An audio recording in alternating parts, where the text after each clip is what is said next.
As we just learned, packets are created at 3 layers of the OSI model, layers 2, 3, and 4. So, let's look a little further into the MAC layer packet.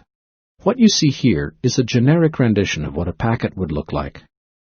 Because there are so many different protocols, there are actually scores of different types of packets. However, they all contain the same basic information. To start with, there are 5 fields that are common to all packets. The first is the MAC header.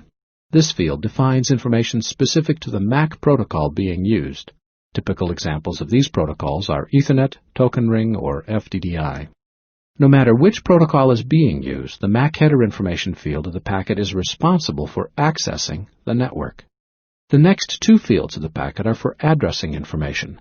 There is a field for destination address, where the packet is going, and another field for the source address. This is the address of the device that generated the packet.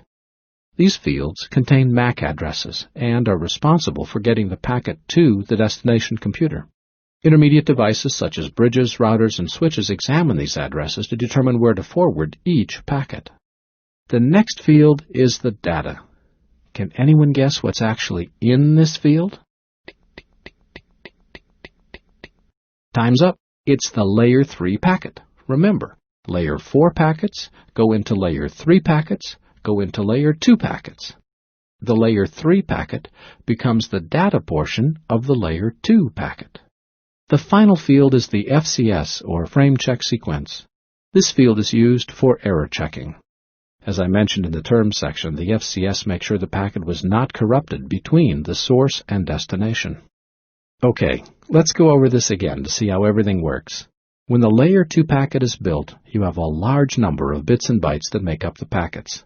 These bits and bytes are just 1s and 0s. These 1s and 0s are then applied to an algorithm to arrive at a numerical value. This value is placed in the FCS field and sent with the packet. At the destination, the same operation is performed, and the value at the destination and the FCS must match. If they don't match, it's assumed the packet was corrupted, the packet is discarded, and a new packet is sent.